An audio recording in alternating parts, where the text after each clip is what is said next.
బావి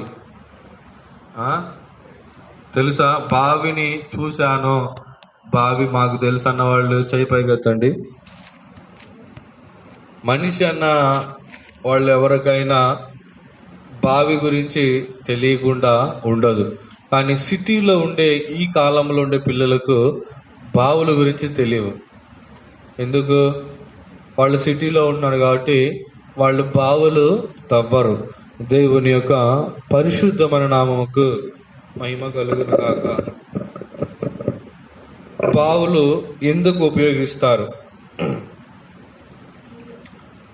ఇదేం ప్రశ్న బ్రదర్ గారు అని మీరు అడుగుతారు. అవును, మీకు తెలిసింది చెప్పండి. వేదంలో ఉండే బావుల యొక్క ముఖ్య అంశమును బట్టి నేను చెప్తాను. మీరందరికీ తెలియని కార్యాలు ఈ యొక్క బావులు అనే అంశంలో దాగి ఉన్నవి. అర్థమైందా? సహజంగా మిమ్మల్ని అడిగితే మీరేం చెప్తారంటే బావులు ఎందుకు? ఈ యొక్క బావులు ఆది కాలంలోనే, ఆ యొక్క అబ్రహాము కాలంలోనే తవ్వబడి ఉన్నవి. అవునా కదా? ఇప్పుడు గ్రామానికి కనీసం ఒక బావి ఉండేది. ఆ కాలంలో దినాలు గడవగా పరిజ్ఞానం అధికమయ్యే కొద్దీ ఏమైంది? ఇంటింటికి ఒక బావిని మనం తవ్వుకున్నాం. దేవుని యొక్క పరిశుద్ధమైన నామముకు మహిమ కలుగును గాక. కాలక్రమేణా లోకంలో ఎన్నో టెక్నాలజీ, విజ్ఞానం, సాంఘిక విజ్ఞానం అనేది ఎక్కువైనందువల్లది ఇప్పుడు బావులు లేవు. ఇప్పుడేంటిది? బోర్లు. బోర్. సులువుగా మోటార్ వచ్చింది. ఆ బోర్ స్విచ్ చేస్తే చాలు వాటర్ ఎక్కడికి వస్తాయి? పైకి వస్తాయి. కానీ ఆ కాలంలో బావులు తవ్వడం అంటే ఒక సాధారణమైన విషయం కాదు. ఎవరైనా బావులు తవ్వే పనికి వెళ్ళారా? వయసు అయిన 40 సంవత్సరాలు ఉన్న వాళ్ళకి తెలుస్తుంది. ఈ కాలంలో ఉన్న వాళ్ళకి తెలీదు.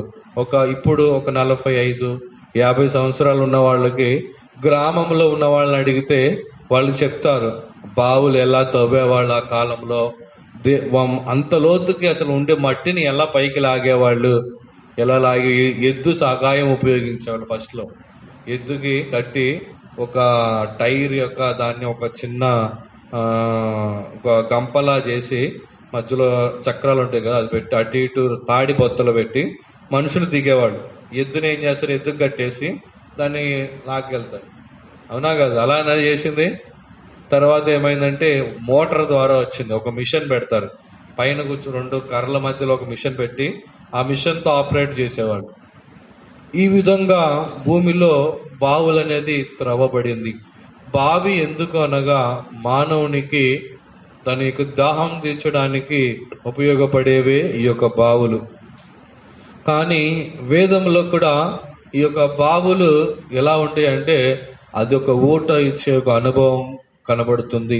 దేవుని యొక్క పరిశుద్ధమైన నామానికి మహిమ కలుగును గాక.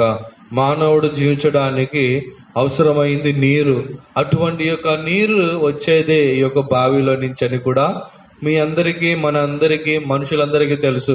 కానీ మనకు తెలియని కొన్ని సత్యాలు, మనకు తెలియని కొన్ని రహస్యాలు వేదములో పదిలపరచబడి ఉన్నవి.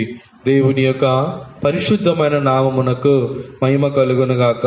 ఈ యొక్క బావులు మొత్తం వేదంలో కూడా కొన్ని బావులు ఉన్నవి.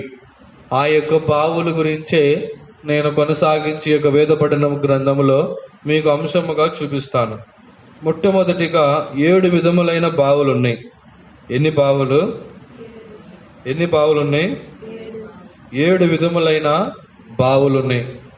దేవుని యొక్క చిత్తమైతే నేను ఎన్నాళ్ళు ఇక్కడ ఉంటానో అన్నాళ్ళు ఈ యొక్క 7 విధములైన బావుల గురించి చెప్పినా కానీ తరగని యొక్క విషయాలు ఈ యొక్క బావుల్లో ఉంది.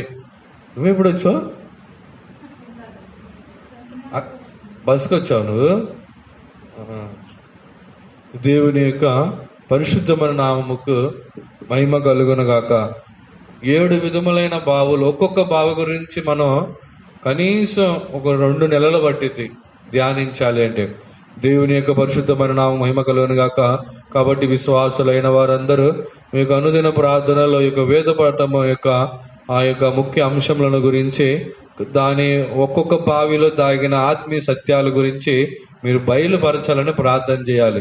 దేవుని యొక్క పరిశుద్ధమైన నామముకు మహిమ కలుగునుగాక.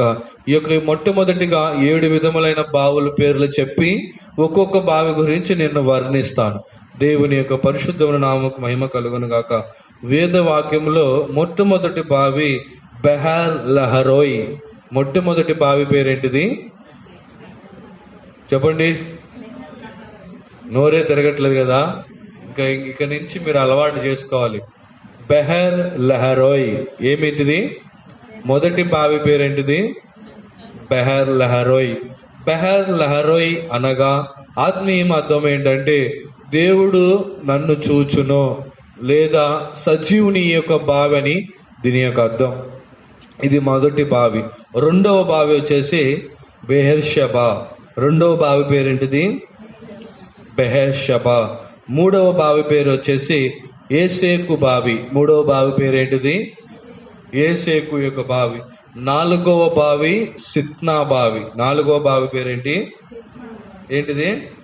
గట్టిగా సిత్నా బావి. దీని యొక్క ఆత్మీయత ఇప్పుడు చెప్పను, ఆ టైం వచ్చినప్పుడు చెప్తా. దేవుని యొక్క పరిశుద్ధమైన నామముకు మహిమ కలుగును గాక. ఎన్ని బావులు చెప్పాను? ఫస్ట్ది ఏంటిది? రెండవది ఏంటిది? బెహెర్షబా. మూడవది ఏసేక్. ఏసేవు కాదు, ఏసేక్. ఏసేకు బావి. నాలుగవది సిత్నా బావి. మనకు చదువు రాకపోయినా జ్ఞానం ఉంటుంది. ఉంటుందా ఉండదా? దాన్ని గుర్తుపెట్టుకోండి, రాసుకోవాలనే లేదు. మాకు చదువు రాదు బ్రదర్ గారు అని మీరు దయచేసి చెప్పొద్దు. మేము 1కి 3 సార్లు ఎందుకు చెప్తున్నామంటే ఇది వేద పఠన కూటం, ఇది ఆదివారపు ఆరాధన కాదు. ఆదివారపు ఆరాధన 1కి 4 సార్లు మేము రిపీట్ చేయము. ఎందుకు కొత్త వాళ్ళు వస్తారు, ఇది చెప్పేలోపు సమయం అయిపోతుంది. చెప్పేది మెయిన్ పాయింట్లు గుర్తుపెట్టుకుంటే మీకు కూడా నాలెడ్జ్ పెరుగుద్ది. నాలుగో బావి పేరేంటిది? నాలుగో బావి సిత్నా బావి. ఐదవ బావి పేరు రెహబోతు బావి. ఐదవ బావి పేరేంటిది? రెహబోతు బావి. ఆరవ బావి పేరు బెత్లెహేము బావి. ఆరవ బావి పేరేంటిది? ఏడవ యొక్క బావి పేరు యాకోబు యొక్క బావి. ఏంటిది? ఏడవ బావి పేరు. ఇదే మన యొక్క వేదవాక్యం యొక్క ముఖ్య అంశాలు. దీన్ని ఒక్కొక్క దినమందు ఒక్కొక్క టాపిక్ మీద మేము చెప్తాం. ఈ యొక్క దినమందు నేను చెప్పబోయేది ఏ బావి పేరు గురించి మనం ఫస్ట్ ధ్యానించాలి? బెహర్ షలహరోయ్. చెప్పండి, బెహర్ షలహరోయ్. బెహర్ షలహరోయ్ అనగా ఏంటిది అని అర్థం? ఆత్మీయ అర్థం ఏంటిది? దేవుడు నన్ను చూచును. దేవుని యొక్క పరిశుద్ధమైన నామం మహిమ కలుగునుగాక. దేవుడు నన్ను చూచును లేక సజీవుని బావి. దేవుని యొక్క పరిశుద్ధమైన నామముకు మహిమ కలుగునుగాక.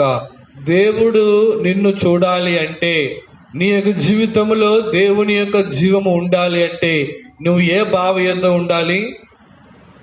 ఏ బావి యొద్ద ఉండాలి? బెహర్ షలహరోయ్ అనే బావి యొద్ద ఉంటే నిన్ను ఎవరు చూస్తారు? ఎవరు చూస్తారు? మీ ఇంట్లో ఉంటే మీ ఆయన చూస్తాడు, స్కూల్లో ఉంటే టీచర్ చూస్తుంది, పనిలో ఉంటే ఓనర్ చూస్తాడు. వీళ్ళు నిన్ను ఎంత చూసినా కానీ కొంత మాత్రమే నీ మీద జాలి పడతారు. అవునా కదా? భర్త అయినంత మాత్రాన నీకు వ్యాధి వస్తే నీ వ్యాధిని ఆయన భరిస్తాడా? చెప్పండి. చూస్తాడు కానీ భరిస్తాడా? నీ యొక్క పని స్థలంలో నువ్వు కష్టం చేస్తున్నావు, నీ కష్టాన్ని చూసే యజమానుడు సాయంత్రం వరకు కష్టానికి మించి ఇస్తాడా? నువ్వు కష్టానికి తగినంత ఇస్తాడా? ఇంకా ఇవ్వడానికి ఏడుస్తారు. అవునా కదా? మన కూలి ఇవ్వడానికి మనం ఎంత కష్టం చేసిన వాళ్ళు ఏం చేస్తారు? ఇంకా చేయలేదంటారు. కానీ మనల్ని చూసే దేవుడు మనకు సహాయం చేయాలి అంటే నువ్వు ఎక్కడ ఉండాలి? బెహర్ షలహరోయ్. బెహర్ షలహరోయ్ అంటే అర్థం ఏంటిది? దేవుడు నన్ను చూచును లేదా సజీవుని యొక్క బావి. దేవుని యొక్క పరిశుద్ధమైన నామమునకు మహిమ కలుగునుగాక. మొట్టమొదటిగా ఈ యొక్క బావిని గురించి పాత నిబంధన కాలములో ఆ యొక్క ఆది కాండములో మనము ఈ యొక్క బావిని గురించి మనము చూడవచ్చు. ఈ యొక్క బావి యొద్ద ఒక వ్యక్తి నివసించినట్లుగాను ఒక వ్యక్తి నిలబడినట్లుగా వేదం తేట తెలివిగా మనకు బయలుపరుస్తుంది. దేవుని యొక్క పరిశుద్ధమైన నామముకు మహిమ కలుగును గాక. ఆ యొక్క బావి యొద్ద నిలబడిన వ్యక్తి పేరే ఇస్సాక్. ఆ వ్యక్తి పేరేంటిది? ఇస్సాక్. ఆది కాండము 16వ అధ్యాయము 13 నుంచి 14 వచనాలు చదవండి. ఆది కాండము 16వ అధ్యాయం.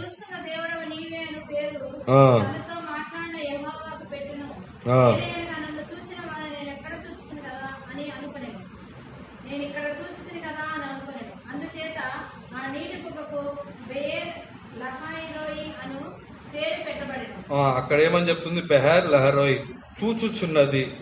మూలవాక్యం చదవండి. మూలవాక్యం ఏమనుంది అక్కడ? చూచుచున్నాను మరియు సజీవుని బావి.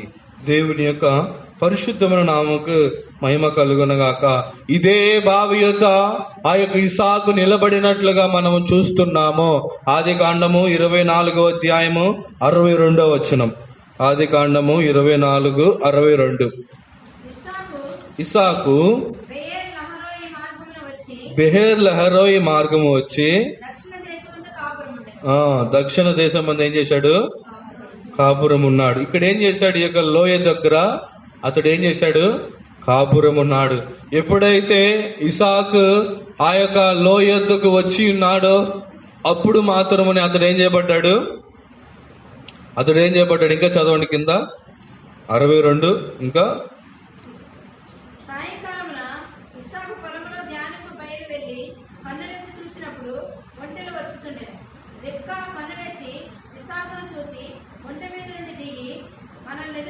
పొలంలో నడుస్తున్న ఆ మనుషుడు ఎవరని దాసుని అడగగా అతడు 25:11 ఆది కాండం. అబ్రహాము మృతి పొందిన తరువాత దేవుడు అతని కుమారుడు ఇస్సాకును ఏం చేశాడు? ఆశీర్వదించను. అప్పుడు ఇస్సాకు ఎక్కడ ఉన్నాడు? బెహర్ లహరోయ్. అబ్రహాము ఆశీర్వదించినప్పుడు ఇస్సాకు ఎక్కడ ఉన్నాడు? దేవుడు నిన్ను ఆశీర్వదించాలి అంటే నువ్వు ఎక్కడ ఉండాలి? నోరు తెరిచి చెప్పండి. ఎక్కడ ఉండాలి? మార్కాపురంలో ఉండాలా? ఎక్కడ ఉండాలి? దేవుడు చూసే యొక్క స్థలములో నువ్వు ఉండాలి. దేవుని యొక్క పరిశుద్ధమైన నామం మహిమ కలుగును గాక. ఎందుకు ఇస్సాకుని ఈ యొక్క బావి యొద్దకు వచ్చినప్పుడే దీవించాడు? ఈ యొక్క బావి యొద్దకు రానప్పుడు ఎందుకు దీవించలేదు, ఆశీర్వదించలేదు? చెప్పండి. ఎందుకు ఆశీర్వదించలేదు? ఎందుకు ఆశీర్వదించలేదు? మీరు ఎంత లేట్ చేస్తే విషయం అంత లేట్ అవుతుంది. టైం అయితే కరెక్ట్గా ముగిచ్చేస్తా. అర్రే ఇంకా చెప్తే బాగుండంటే మాత్రం నేను నడవనివ్వను. దేవుని యొక్క పరిశుద్ధమైన నామముకు మహిమ కలుగును గాక. ఇస్సాకుని ఆ యొక్క లోయ వద్దకు వచ్చినప్పుడు ఎందుకు ఆశీర్వదించాడు అంటే అప్పటి వరకు ఇస్సాకు తన తండ్రి అయిన అబ్రహాము దగ్గర ఉన్నాడు. ఎక్కడ ఉన్నాడు? అబ్రహాము ఉన్నాడు. అబ్రహాము బతికున్నాడు, తండ్రి బతికున్నాడు. ఇతడి నమ్మకం బావి మీద, బావి ఆ యొక్క తండ్రి మీద లేదు, కానీ తండ్రి మీద ఉంది, కానీ తండ్రి ఆరాధించే దేవుడి మీద ఇతనికి ఏం లేదు. అబ్రహాము దేవుడు యెహోవా మీద ఇతడు నమ్మిక లేదు. తన తండ్రి అబ్రహాము మీదనే ఇతని నమ్మిక ఉంది. అబ్రహాము చనిపోయినప్పుడే ఇతడు ఏం చేయబడ్డాడు? ఆశీర్వదింపబడ్డాడు. అంతకు ముందు ఆశీర్వదింపబడలేదండి. చనిపోయిన తరువాత అతడు బెహర్షల హరోయ్ యొద్దకు వచ్చాడు. అప్పటి వరకు తనకు నమ్మకంగా, తనకు తండ్రిగా, తనకు తల్లిగా, అన్నిటికీ ఉన్న అబ్రహాము యొద్దనే అతడు ఉన్నాడు. తన తండ్రి చనిపోయినప్పుడే అతడు ఎక్కడికి వచ్చాడు? బెహర్ లహరోయ్ అనే స్థలానికి వచ్చాడు. నువ్వు ఎవరిని నమ్ముకున్నావు? నీ భర్తను నమ్ముకున్నావా? నీ పిల్లలు నమ్ముకున్నావా? నీ భార్యను నమ్ముకున్నావా? నీ దైవ సేవకులు నువ్వు నమ్ముకున్నావా? నువ్వు నమ్ముకున్న వారిని విడిచిపెట్టి బెహర్ లహరోయ్ అనే బావి ఎద్దుకు వస్తేనే దేవుడు నిన్నేం చేస్తాడు? ఆశీర్వాదం కావాలంటే ఇప్పుడు మీ యొక్క నమ్మకం ఎవరి మీద ఉండాలి? మీ భర్త మీద, కట్టుకున్న అందమైన భర్త మీద, ముద్దు ముద్దుగా ఉన్న మీ పిల్లల మీద, ప్రియమైన వాళ్ళ నీ భర్త మీద, ఆ యొక్క నీ తల్లిదండ్రుల మీదో, నీ భార్య మీదో, నీ పిల్లల మీదో నమ్మకం ఉంచితే దేవుడు నిన్నేం చేయడు? ఆశీర్వదించడు. నువ్వు ఆశీర్వదించబడాలి అంటే నీకు జన్మనించిన తల్లిదండ్రుల యొక్క దేవుడు నువ్వేం చేయాలి? నీ తండ్రిని నమ్మకూడదు. నీ తండ్రి పూజించే దేవుడిని నువ్వేం చేయాలి? అబ్రహాము ఎవరిని మొక్కాడండి? యెహోవాని మొక్కాడు లేదా? కానీ ఇసాకు ఏం చేస్తున్నాడు? తండ్రి అయిన అబ్రహాము తండ్రిగా అబ్రహామును ప్రేమిస్తున్నాడు, కానీ అబ్రహాము పూజించే దేవుడిని ఏం చేయట్లేదు? ప్రేమించట్లేదు. అతనికి నమ్మకం లేదు దేవుని మీద. దేవుని యొక్క పరిశుద్ధమైన నామముకు మహిమ కలుగునుగాక. కాబట్టి మీరు కూడా మీ కుటుంబంలో మీ యొక్క భార్యకో మీ భర్తకో నేనున్నానన్న నమ్మకం కాదు, మీరు పూజించే దేవుడి మీద ఏం కలగాలి? వాళ్ళకి ఏం కలగాలి? నమ్మకం కలగాలి. దేవుని యొక్క పరిశుద్ధమైన నామముకు మహిమ కలుగునుగాక. వేదములో కూడా మనము కొన్ని వాక్యాలు మనం చూడొచ్చు. కీర్తన 118 కీర్తన 8-9 వచనాలు చదివినట్లయితే, మనుషులను నమ్ముకొనుట కంటే యెహోవాను ఆశ్రయించుట మేలు, రాజును నమ్ముట కంటే యెహోవాను. ప్రియమైన వాళ్ళరా, ఈ యొక్క దినాల్లో జీవించుచున్న నువ్వు ఎవరిని నమ్ముతున్నావు? నీ భర్తను నమ్మినట్లయితే నువ్వు మోసపోతావు. నీ భార్యను నమ్మినట్లయితే నువ్వు మోసపోతావు. నీ పిల్లలను నువ్వు నమ్మినట్లయితే ఒకానొక కాలం వచ్చినప్పుడు, వయసు అయిన కాలం వచ్చినప్పుడు, నీకు కష్టం వచ్చినప్పుడు, నీకు వ్యాధి వచ్చినప్పుడు, నువ్వు నమ్మిన నీ యొక్క భర్త, నువ్వు నమ్మిన నీ యొక్క భార్య, నువ్వు నమ్మిన నీ యొక్క సంఘస్థులు, నువ్వు నమ్మిన నీ యొక్క పిల్లలు ఏం చేస్తారు? నిన్ను ఏం చేస్తారు? చెయ్యి విడిచిపెడతారు. కానీ మనుషులను నమ్ముట కంటే ఎవరు నమ్ముట మేలు? యెహోవాను నమ్ముకోవాలి. కాబట్టి ఈ యొక్క దినాల్లో మీరు ఎవరిని అధికముగా నమ్ముతున్నారు? అయ్యో నేను ఆ మనిషిని నమ్మాను, అయ్యో నేను అతను నమ్మి ఇతనికి డబ్బిచ్చాను, అయ్యో నేను నమ్మి నేను భార్యగా మారాను, నేను నమ్మి వాళ్ళ పిల్లలను కన్నాను, ఇప్పుడు నన్ను మోసం చేస్తున్నారు, నా భర్త నన్ను మోసం చేస్తున్నాడు, నా భార్యను నన్ను మోసం. నువ్వు దేవుడిని నమ్ముంటే దేవుడు నిన్ను మోసం చేస్తాడా? అప్పటి వరకు దేవుడిని నమ్మకుండా తండ్రిని నమ్మిన ఇసాకుని ఏం చేయలేదు? దేవుడు ఆశీర్వదించలా. ఎప్పుడైతే బెహర్లహరయ్యకు వచ్చాడో, తాను నమ్మకముగా ఉన్న వ్యక్తి చనిపోయాడో, అప్పుడే ఎవరి మీదకి వస్తుంది? ఇప్పుడు నమ్మకం ఎవరి మీదకి వస్తుంది? అతడు నమ్మకంగా ఉన్న తండ్రి మీద బతికున్నప్పుడు దేవుడిని వెతికాడు ఇసాకు. వెతకల. భర్త ఉన్నప్పుడు మనం దేవుడిని వెతకం. ఎందుకంటే భర్త సంపాదిస్తాడు కదా అని. తల్లిదండ్రులు ఉంటే పిల్లలు ఏం చేస్తారు? మా తల్లిదండ్రులు ఉన్నారు కదా అని చెప్పి వాళ్ళు ఎవరిని వెతకరు? దేవుణ్ణి వెతకరు. నా పిల్లలు ఉంటే తల్లిదండ్రులు ఏం చేస్తారు? పిల్లల మీద నమ్మకం పెట్టుకొని వాళ్ళు ఏం చేస్తారు? దేవుణ్ణి వెతకకుండా ఉంటారు. ఎప్పుడైతే వారి యొక్క కుటుంబంలో నుంచి ఒక్కొక్కళ్ళు కోల్పోతారో అప్పుడు ఏం చేస్తారు? దేవుని మీద వాళ్ళకి నమ్మకం వస్తుంది. నువ్వు ఎవరిని నమ్మావు? ఒకవేళ నువ్వు నీ యొక్క భర్తను నమ్మితే ఇక్కడి నుంచైనా నీ యొక్క నమ్మకాన్ని ఎవరి మీద పెట్టాలి? అప్పుడే నువ్వు ఎక్కడ ఉన్నట్లు? బెహర్ షలహరోయ్ అనే బావి యొద్ద నువ్వు కనబడుతున్నా. ఎప్పుడైతే ఆ యొక్క బావి యొద్ద ఉంటావో నీకు ఒక జీవం ఉంటది. ఒకవేళ నువ్వు నమ్మిన వాళ్ళు చనిపోవచ్చు, కానీ యేసు చనిపోతాడా అండి? యేసు చనిపోతాడా? ఆయన జీవించుచున్నాడు కనుక మీరును జీవించండి అని చెప్తుంది.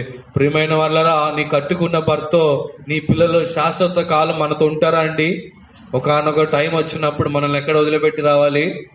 సమాధి తోట వరకు వస్తారు, కానీ అక్కడి నుంచి మనతో వస్తారా అండి? మనతో ఉండడానికి అక్కడ ఇల్లు కట్టుకుంటారా అండి? ఎంతగా ప్రేమించినా, ఎంత భార్య అయినా, ఎంత భర్త అయినా సాయంత్రం 6:30, 7 అయితేనే సమాధుల నుంచి ఏమైపోతారు?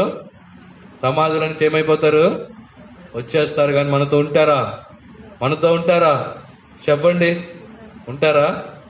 ఒకవేళ ఉంటే వాళ్ళకి ఒక రోజు ఉండొచ్చేమో, ప్రేమ ఉండే తర్వాత 2వ రోజు ఉండగలరా? ఉండలేరు. దేవుని యొక్క పరిశుద్ధమైన నామముకు మహిమ కలుగునుగాక. మన దేవుడు జీవించుచున్నాడు. నువ్వు కూడా జీవించాలి అంటే నువ్వు ఏ అనుభవం పొందుకోవాలి? బెహర్ షలహరో ఈ అనుభవం నీకు కావాలి. అనుభవం ఉంటే దేవుడు ఏం చేస్తాడు? నిన్ను చూస్తాడు, నువ్వేం చేస్తావు? కానీ ఈ యొక్క లోయ దగ్గరికి వస్తే నిన్ను ఎవరు చూస్తారు? నువ్వు బయట ఉన్నావు అనుకో, నువ్వు దేవుడిని చూడాలి. కానీ ఇక్కడ ఉంటే దేవుడు ఏం చేస్తాడు? మనల్ని ఆయన చూడటం వేరే, ఆయన మనల్ని చూడటం వేరే. ఇప్పుడు ఇక్కడ ఈ ఎమ్మెల్యే సురేష్ బాబా, ఏం పేరు? ఎమ్మెల్యే పేరు ఏంటిది? నాగార్జున రెడ్డి. మీరందరూ ఎమ్మెల్యేని చూస్తారు, అది విషయం కాదు. ఎమ్మెల్యే నిన్ను చూసేది ఏంటిది? అవునా కదా? మీరు ఎమ్మెల్యే దగ్గరికి వెళ్ళేది విషయం కాదు. ఎమ్మెల్యే ఏం చేయాలి? మీ దగ్గరికి రావాలి. అప్పుడు ఆయన మీ దగ్గరకు వచ్చాడంటే మీ దగ్గర ఏముంది? ఏదో ఒక విషయం ఉంది. అందుకనే ఒక పెద్ద స్థానంలో ఉన్న వ్యక్తి ఎక్కడికి వచ్చాడు? మనం వెతుక్కుంటూ వెళ్ళటం కాదండి, మనం దేవుణ్ణి చూడటం కాదండి. దేవుడు ఏం చేయాలి? మనల్ని చూడాలి. మనం ఏం చేస్తాం? మనం దేవుణ్ణి చూస్తాం, కానీ దేవుడు మనల్ని చూస్తున్నాడా లేదా అని మనం ఏం చేయట్లేదు. మాట్లాడతాడండి. ఇక్కడ మొన్న మీటింగ్ జరిగింది, ఎంతో మంది వచ్చారు. వాళ్ళందరినీ చూస్తారు కానీ ప్రత్యేకించి ఒక్కరిని చూస్తారా? కానీ వాళ్ళని మాత్రం అందరూ ఏం చేస్తారు? అందరూ చూసేది వేరే, ప్రత్యేకించి చూసేదే గొప్పతనం. నీ బెహార్సెల హరోయి వద్ద ఉంటే నువ్వు దేవుణ్ణి చూడటం కాదు. దేవుడు ఏం చేస్తాడు? తానే స్వయంగా చూస్తాడు. చూడండి, ఇంత గొప్ప భాగ్యం ఎక్కడ దొరుకుతుంది? లహరోయ్, ఆ బావిలో ఉన్న ప్రఖ్యాతిగా ఆ యొక్క బావి యొక్క ప్రత్యేకం ఇదే. దేవుని యొక్క పరిశుద్ధమైన నామముకు మహిమ కలుగును గాక. జ్ఞాని అయిన సొలొమోన్ ఇంకా ఏం చెప్తున్నాడంటే, దావీదు నువ్వు మనుషులు నమ్మొద్దు, దేవుణ్ణి నమ్మమని చెప్తున్నాడు. సొలొమోన్ ఏం చెప్తున్నాడు అంటే చూడండి, సామెతలు 11:13 వచనం. సామెతలు 11:13. కొండెగాడై తిరుగులాడు పరులు గుట్టు ఏం చేస్తాడు? నమ్మకమైన వాడు ఏం చేస్తాడు? మీరు నమ్మకంగా ఉన్నారా? ఇతరుల గుట్టే బయట పెడతారు. మీ ఇంటి పక్కన వాళ్ళది, మీ ఆయన గారిది, మీ ఆవిడది, మీ పిల్లలది, అందరికి గుట్టు చెప్తారు బయటికి. నువ్వు నమ్మకంగా ఉంటే నువ్వేం చేస్తావు? ఏం దాస్తావు? డబ్బులా? ఏంటిది? పరుల యొక్క గుట్టు. ఇతరులు ఎన్ని తప్పిదాలు చేసినా, ఈ యొక్క ఇసాకు అతను నమ్మాడు. కానీ దేవుణ్ణి నమ్మటం ప్రారంభించినప్పుడు ఇతరుల యొక్క కొరతలు ఏం చేశాడు అతడు? దాచిపెట్టాడు.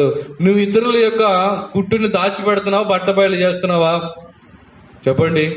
మీ భార్య ఒక తప్పుడు ఉండవచ్చు, నీ భర్త ఒక తప్పుడు కార్యాలు చేయవచ్చు, నీ పిల్లలు, నీ సంఘస్థులు, నీ తోటి సేవకులు, వాళ్ళు ఎన్నో చేస్తారు. నువ్వేం చేయాలి? ఆ యొక్క సంగతి నువ్వేం చేయాలి? నమ్మకం, దేవుడి మీద నమ్మకం ఉన్న వాళ్ళే ఏం చేస్తారు? సంగతులను బట్టబయలు చేస్తారా? కొంతమందికి చెప్పవసరంలా, ఒక్కళ్ళకి చెప్తే చాలు, అదంతా ఏమైపోతుంది? అది బహిరంగంగా చెప్పవసరంలా. ఒక వ్యక్తితో చెప్పి పంపించామంటే ఎంత త్వరగా పోతుంది అంటే, న్యూస్ కంటే స్పీడ్గా వెళ్ళిపోతుంది. అది నమ్మకం లేని వారు. ప్రియమైన వారు, నమ్మకస్తుడిగా ఉంటే నీ కుటుంబంలో జరిగే కార్యాలను నువ్వేం చేయాలి? దాచిపెట్టాలి. కానీ దాచిపెట్టవలసింది దాచిపెట్టరు మనాళ్ళు. దాచిపెట్టాల్సింది దాచిపెట్టరు. దాచిపెట్టకూడని ఏం చేస్తారు? వీళ్ళు చేసే తప్పులన్నీ దాచిపెడతారు, పక్క రోజు చేసే తప్పులన్నీ ఏం చేస్తారు? అవునా కదా? వీళ్ళు ఏం చేశారు చెప్పరు. వాళ్ళు అలా చేశారు, వీళ్ళు ఇలా చేశారు, వాళ్ళు అలా అంట కదా, వీళ్ళు ఇలా అంట కదా. అరే నువ్వు నీ సంగతి చెప్పాయా అంటే చెప్పరు, దాన్ని దాచేస్తారు. ఎవరన్నా చెప్తారా? చెప్పండి, ఎవరన్నా చెప్తారా? ఇంట్లో గొడవ ఎందుకైందంటే ఆయనే చెప్పు చేశాడు, ఆయనే అన్నాడు. ఆయన ఊరకే అంటాడా? ఈమె ఏదో కెలిగి ఉంటుంది, ఏమో కెలిగింది చెప్పదు. ఆయన గురించి మొత్తం టామ్ చేస్తుంది. సంఘం అంతా ఖరాబ్ అవుతుంది. నీ సంఘాన్ని గురించి, నీ యొక్క సేవ గురించి నువ్వు దాచిపెట్టవలసిన కార్యాలు ఏం చేయాలి? నువ్వు ఏం చేయాలి? ఇలాంటి దాచిపెట్టరు. గొడవైంది కదా ఫైతంలో, ఈ మాట చూడండి, అందరూ చెప్పుకుంటారు. ఆ రోజు ఆదివారం బ్రదర్ ఏం వాక్యం చెప్పాడు అంటే, నోట్లో మాట రాదు, నాలుక తిరగదు, నోరు రాదు. ఆ రోజు అలా అయింది కదా అంటే ఫోన్ల మీద ఫోన్లు, దాని గురించి మళ్ళీ ఎంతో ఎంక్వైరీలు. ప్రియమైన వాళ్ళరా, నీవు దేవుణ్ణి నమ్మినట్లయితే ఇతరుల యొక్క గుట్టును నువ్వేం చేస్తావు? నువ్వు బెహర్ లహరోయి యొద్ద బావి యొద్ద ఉన్నావు అంటే, దేవుడు నిన్ను చూడాలి అంటే నువ్వేం చేయాలి? ఏం దాచిపెట్టాలి? ఇతరుల యొక్క తప్పులు ఏం చేయాలి? నువ్వు దాచిపెట్టాలి. నా తోటి వారి యొక్క తప్పులు నేనేం చేయాలి? దాచిపెట్టాలి. నువ్వు దేవుడిని నమ్మినట్లయితే ఇతరుల యొక్క దోషాలు, ఇతరుల యొక్క తప్పిదాలు నువ్వేం చేయాలి? భరించాలి, దాచిపెట్టాలి. దేవుని యొక్క పరిశుద్ధమైన నామమునకు మహిమ కలుగును గాక. ఇసాకు అదే విధంగా చేసి ఉన్నాడు కాబట్టి దేవుడు అతన్ని ఆశీర్వదించి ఉన్నాడు, అతని యొక్క స్థితిని చూసి ఉన్నాడు. నువ్వు కూడా ఎన్నో దినాలు కష్టపడుతున్నావు, ఎన్నో దినాలు అద్దెంట్లో ఉంటున్నావు, సొంత ఇల్లు లేకుండా యొక్క స్థితి, ఆర్థికంగా మనం ఎంతగానో వెనకబడిపోతున్నాం. మన యొక్క కుటుంబ పరిస్థితులు దేవుడు చూడట్లేదా? దేవుడు చూస్తున్నా చూడకుండా ఉంటున్నాడు. కారణం, నువ్వు దేవుణ్ణి నమ్మట్లేదు. దేవుణ్ణి నమ్మితే నువ్వేం చేస్తావు? ఇతరుల యొక్క గుట్టును ఏం చేస్తావు? కొంతమంది గురించి మనం చెప్పకపోతే మన కడుపు ఏమి ఉండదు, చల్లగా ఉండదు. అవునా కదా? ప్రియమైన వాళ్ళరా, మనం ఇతరుల యొక్క కార్యాలు మనం దాచిపెట్టాలి. అప్పుడే దేవుడు నిన్నేం చేస్తాడు? చూస్తాడు, చూసి నిన్ను ఆశీర్వదిస్తాడు. దేవుని యొక్క పరిశుద్ధమైన నామం మహిమ కలుగును గాక. ఇంకా అంత మాత్రం కాదు, సామెతలు 13వ అధ్యాయం 17వ వచనం చదవండి. 13, 17. దుష్టుడైన దూత అబ్బా ఎలాంటి వాడంట? ఔషధం అంటే మెడిసిన్. ఏంటిది? ఒక రోగానికి స్వస్థత కొరకు ఉపయోగించేది ఏంటిది? మెడిసిన్. నువ్వు ఒక ఔషధం లాంటి వాడిగా ఉండాలి అంటే నువ్వు ఎలా ఉండాలి? నమ్మకమైన రాయబారి. ఎలాంటి వాడంట రాయబారి అంటే? సమాచారాన్ని అందించే వారిని ఏమంటారు? మన ఫైతంలో కూడా ఉంటారు రాయబారులు కొంతమంది. వాళ్ళు ఔషధం లాంటి వాళ్ళు ఉంటారా? ఆటం బాంబులా ఉంటారు. వాళ్ళు తీసుకొచ్చి ఒకటి చెప్పారు అనుకో, అదేమైపోతుంది? పెద్ద విస్ఫోటనానికి దారి తీస్తుంది. నిజమైన నమ్మకమైన రాయబారి ఔషధము లాంటి వాడు. ప్రియమైన వాళ్ళరా, సంఘములో నీవు ఇతరుల యొక్క రోగాన్ని మార్పించే మందు ఎవరిలో ఉంది? నీ పక్కనోడికి రోగం వచ్చింది, అతడికి మందిస్తే అతడు ఏమవుతాడు? ఆ మందు ఎవరో తెలుసా? నువ్వు, నేనే. కానీ మనం వాళ్ళకి మందులా లేకుండా డోస్ ఎక్కువైపోయి ఆ రోగం ముదిరిపోతుంది. మనం ఉండాల్సిన విధంగా ఔషధం లాగా మనం ఏం కనబడట్లేదు. ప్రియమైన వాళ్ళరా, నీవు నమ్మకమైన రాయబారిగా ఉంటే ఎలాంటి వాడివి? ఔషధం ఒక వ్యాధిని నయం చేస్తుంది. ఔషధం ఒక రోగాన్ని స్వస్థపరుస్తుంది. నీ పక్కనోడికి కోపం అనే రోగం ఉంది, ద్వేషం అనే రోగం ఉంది, రోషం అనే రోగం ఉంది, పగ అనే రోగం ఉంది. ఆ రోగాన్ని మాన్పించాల్సింది ఎవరు? ఔషధం లాగుండే రాయబారిగా ఉన్న నీవు. నీ ముందు నీ మూలంగా వాళ్ళకి కోపం తగ్గుతుందా? కోపం పెరుగుతుందా? బ్రదర్ గారు, వాళ్ళని చూస్తుంటే నా ఒళ్ళంతా మంట వస్తుందంట. పాపం అంత మంట ఏం పెడుతున్నారు వీళ్ళు? కొంతమంది చెప్తారు, వాళ్ళని చూస్తుంటే నా ఒళ్ళంతా మంట. అయ్యో పాపం ఆయన కిరసనాయలు ఉన్న పోసాడా? కిరసనాయలు పోయాడు. అతని ప్రవర్తన. ప్రియమైన వాళ్ళారా, నువ్వు నమ్మకముగా ఉన్నట్లయితే నీ యొక్క ఇతరులకు ఎటువంటి కోప రోగమైనా, ఎటువంటి పగ రోగమైనా, ఎటువంటి అసూయ రోగముతో వారి యొక్క శరీరములు నిండినా కానీ నమ్మకమైన ఔషధముగా నువ్వు ఉంటే వారిలో ఉన్న రోగం సులువుగా మారిపోతుంది. నువ్వు దేవుడిని నమ్మినట్లయితే వారి యొక్క రోగం మారిపోతుంది. నువ్వు దేవుడి మీద నమ్మకం ఉంచినట్లయితే వారిలో ఉన్న వ్యాధికి నువ్వే విడుదల.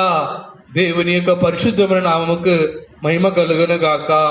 ఇంట్లో ఉండే భార్యకు భర్తకు కొన్ని రోగాలు వస్తాయి. ఆ రోగాలను ఇతరులే మార్చాలి. వారి చేతుల్లోనే ఉంటది. నీ భర్తకు నువ్వు కోపం పుట్టించకుండా మౌనంగా ఉంటే నీ భర్త ఎందుకు కోపపడతాడండి? ఎందుకు కోపడతాడండి? దేవుని యొక్క పరిశుద్ధమైన మహిమ కలుగును గాక. మనం ఔషధంగా ఉండట్లే, మనం విషంగా కనబడుతున్నాము, ఇతరులకు మనం విషముగా మారిపోతున్నాము. దేవుని యొక్క పరిశుద్ధమైన నామం మహిమ కలుగును గాక.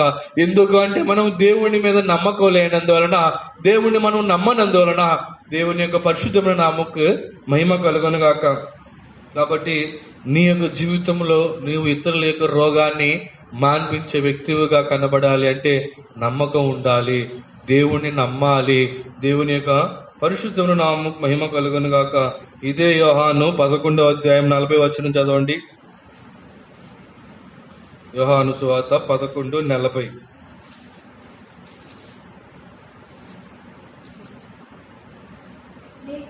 అందుకు యేసు, నీవు నమ్మిన యెడల దేవుని మహిమను చూతువని నేను నీకు చెప్పలేదా అని ఆమెతో అన్నాడు. నువ్వు నమ్మినట్లయితే ఏం చేస్తావంట? నువ్వు నమ్మినట్లయితే ఏం చేస్తావు? ఆ విశ్వాసి మారతాడని నువ్వేం చేయాలి? మరి బ్రదర్ గారు అస్సలు ఆయన మారనండి, నేను ఎన్నోసార్లు ట్రై చేశానండి, నేను ఎంత తగ్గించుకున్నాను తెలుసా, ఆయన మారడానికి ఎంతో తగ్గించుకున్నా, అయినా కానీ అతను ఏం చేయట్లేదు.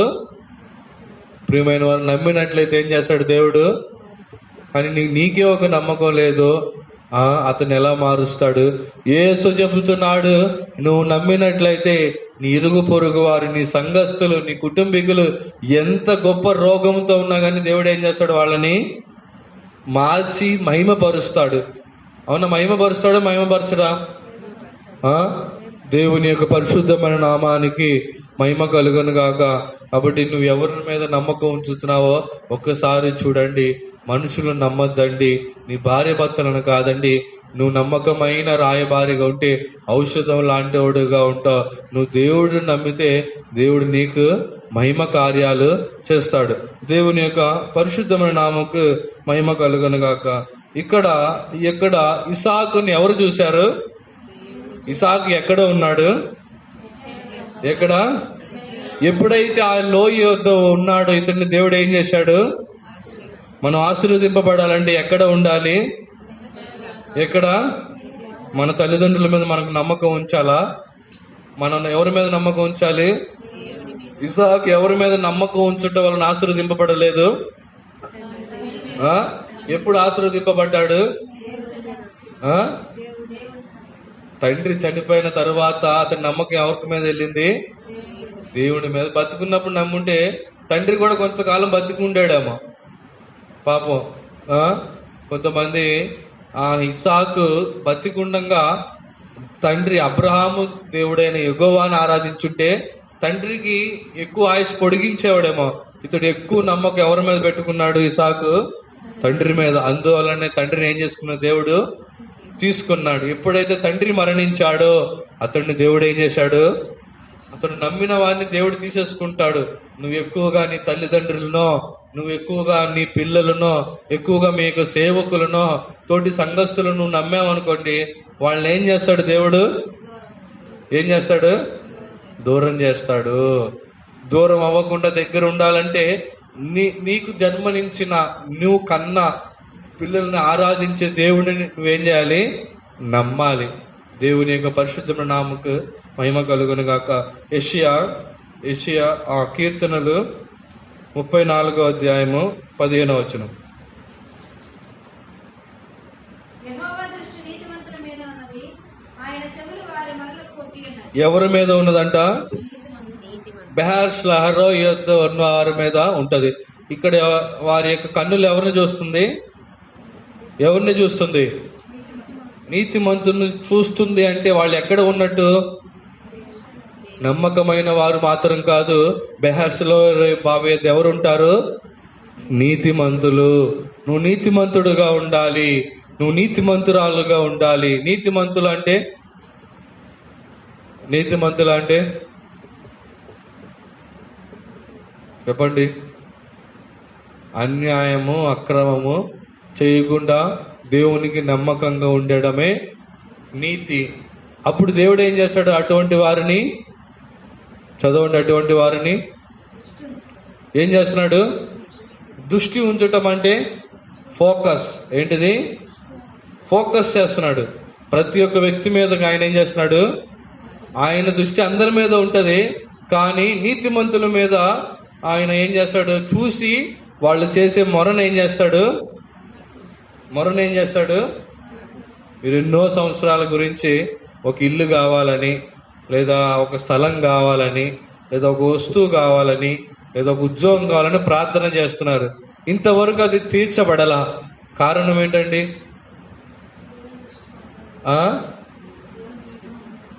దేవుని దృష్టి కాదు. నువ్వు నీతిమంతుడిగా లేవు. ఫస్ట్ నువ్వు ఎలా లేవు? నీతిమంతుడుగా లేవు.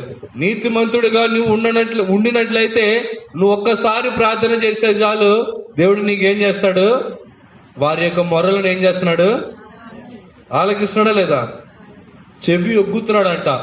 ఇలాగ వచ్చి మీ ఇంటి దగ్గరకు వచ్చి మీ ఇంట్లో ఉండి నువ్వేం ప్రార్థన చేస్తున్నావు, ఏం చేస్తాడు దేవుడు? ఏం చేస్తాడు? చెవి ఎక్కుతున్నాడు. అప్పుడు మీరు పెట్టిన మొరలు దేవుడు వినట్లేదు. అర్థం వింటే మరి ఎందుకు జరగట్లా? ఎందుకు మనం బిల్డింగ్లు కొనట్లేదు? ఎందుకు మనకి డబ్బు సంపాదించలేకపోతున్నాం? మనం నీతిమంతులుగా లేమో. నువ్వు నీతిమంతుడిగా ఉంటేనే నీ యొక్క మొరను దేవుడు ఏం చేస్తాడు? ఆలకించి నిన్ను చూస్తాడు. బెహార్స్ లహరోయ్ అంటే ఏంటో తెలుసా? నువ్వు చూడటం కాదు, నిన్ను ఆయన చూడటం. ఇక్కడ చూస్తున్నాడు. దృష్టి ఉంటుందా లేదా నీతిమంతుల మీద? నువ్వు నీతిమంతుడిగా ఉండాలి, నీతిమంతురాలుగా ఉండాలి, భక్తిపరులారులుగా ఉండాలి, యథార్థవంతులుగా నువ్వు ఉండాలి. అప్పుడే దేవుడు ఏం చేస్తాడు? నీ యొక్క మొరను జస్ట్ 1 నిమిషం ప్రార్థన చేస్తే చాలు, విడుదల వస్తుంది. సమస్య గురించి ప్రార్థన చేస్తే చాలు, విడుదల వస్తుంది. బెహార్ లహరోయ్ యొద్ద, బావి యొద్ద ఉండి నువ్వు ప్రార్థన చేస్తే నీ యొక్క ప్రార్థనకు దేవుడు ఏం చేస్తాడు? చెవి ఎగ్గుతాడు. నువ్వు ఎక్కడో ఉంటే ప్రార్థన చేస్తే వింటాడా? మార్కాపురంలో ఉంటే వింటాడా? నీ ఇంట్లో ఉన్నా, చర్చిలో ఉన్నా, చెన్నై ఫైద్యముల నుండి ప్రార్థన చేసినా కానీ ఏం చేయడు దేవుడు? నువ్వు నీతిమంతుడిగా మారేంత వరకు ఎంత పెద్ద చర్చి జెరూసలేంకి వెళ్ళి అక్కడ ప్రార్థన చేసినా కానీ దేవుడు ఏం చేయడు? నీకు జవాబివుడు. ఆ అనుభవానికి రావాలి. బెహర్సల హరోయ్, దేవుడు చూసే అనుభవానికి రావాలి.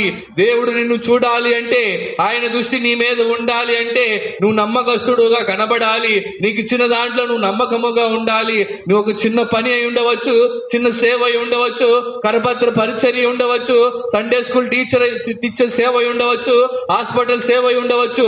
ఏ సేవ అయినా కానీ నీకు ఇచ్చిన సేవలో నువ్వు నమ్మకముగా ఉన్నట్లయితే, లేదంటే నేను ఒక సేవకుడిగా ఉండవచ్చు, నాకు ఒక 10 మంది విశ్వాసులే ఉండవచ్చు. ఆ 10 మందే కదా, వాళ్ళకి బైబిల్ స్టడీ ఎందుకు, వాళ్ళకి ఉపవాస ప్రార్థన ఎందుకు అని చెప్పి నేనేం చేయకూడదు? నిర్లక్ష్యంగా ఉండకూడదు. 3 ఉన్నా కానీ నేనేం చేయాలి? వాళ్ళకి బైబిల్ స్టడీ పెట్టాలి. అప్పుడే నేను నమ్మకస్తుడిగా కనబడతాను. అప్పుడే దేవుని దృష్టిలో నీతిమంతుడిగా ఉంటాను. ఎప్పుడైతే నీతిమంతుడిగా ఉన్న నేను బెహార్స్ లహరోయ్ యొద్ద ఉన్నాను, దేవుడు నన్ను చూస్తున్నాడు. నేను చేసే మొరను దేవుడు ఏం చేస్తాడు? ఖచ్చితంగా చెవి ఎక్కుతాడా లేదా? అవునా కదా? మీరు ఇక్కడ ఉంటే నా మాటలు వింటారు, మీ ఇంట్లో ఉంటే వింటారా? ఎందుకని? ఇంకొక ఆప్షన్ ఉంది. ఇప్పుడు ఆల్రెడీ ఎక్కడి నుంచో వింటున్నారు. కారణం ఏంటి? ఫోన్ ద్వారా. కానీ పరలోకానికి ఏమన్నా ఫోన్ ఉందా? ఏమన్నా కనెక్షన్ ఉందా? దేవునికి ఫోన్ చేయాలంటే ఏమైనా ఉందా? ప్రియమైన వాళ్ళరా, ఇక్కడ ఉన్నారు కాబట్టి మీరు నా మాటలు ఏం చేస్తున్నారు? వింటున్నారు. బెహార్స్ లహరోయ్ యొద్ద దేవుడు చూస్తాడు. బెహార్ లహరోయ్ని దేవుడు ఏం చేస్తాడు? ఎల్లప్పుడూ ఫోకస్ చేస్తూ ఉంటాడు. నువ్వు అక్కడ ఉంటే నువ్వు ఏం ప్రార్థన చేసినా దేవుడు ఏం చేస్తాడు? వెంటనే ఏం చేస్తాడు? దానికి ఏం చేస్తాడు? గంటలు ప్రార్థన చేయ అవసరం లేదు తెలుసా? నీతిమంతుడుగా ఒక నమ్మకమైన హృదయంతో ఒక గంట సేపు ప్రార్థన చేసి చూడండి. దేవుడు మన యొక్క మొరకు విడుదల అనుగ్రహిస్తాడు. దేవుని యొక్క పరిశుద్ధమైన నామానికి మహిమ కలుగును గాక. యెషయా 59:2 చదవండి. ఆయన మిమ్మల్ని చూస్తున్నాడు. ఇప్పుడు ఆయన మిమ్మల్ని చూసినప్పుడు మీకు కొన్ని అడ్డు వస్తున్నాయి. ఈ బెహార్ లహరోయ్ బావి యొద్ద కొన్ని అడ్డు వస్తున్నాయి. అయ్యేంటివో చూద్దాం. ఏంటివయ్యి? ఎవరి పాపాలు? ఎవరి పాపాలు? మన పాపాలు అనొద్దు, దయచేసి మన పాపాలు అనొద్దు. నీ పాపం నా పాపం ఇక్కడ కలపొద్దు దయచేసి. అందరినీ అన్ని పరిస్థితుల్లో కలుపుగారు, కానీ ఇలాంటి విషయాలు కలుపుతారు. మన పాపాలు అంట, మన పాపాలు. మాకేమన్నా చెప్పి మీరేమన్నా చేస్తున్నారు ఏంది? మన పాపాలు. నా పాపం అని చెప్పండి. నా పాపము చదవండి. ఆయన ముఖము మీకు మరుగుపరిచను. ఏం మరుగుపరిచింది? ఎవరి పాపము? ఆయన నీ వైపు చూస్తున్నాడు, నిన్ను చూడాలని ఆశపడుతున్నాడు. నీ యొక్క జీవితాన్ని, నీ కుటుంబాన్ని, నీ సంఘాన్ని చూడాలని ఆశపడుతున్నాడు. కానీ ఆయనను చూడనివ్వకుండా ఒకటి అడ్డం చేస్తుంది. ఏంటిది అది? ఎవరి పాపం అది? ఇంకా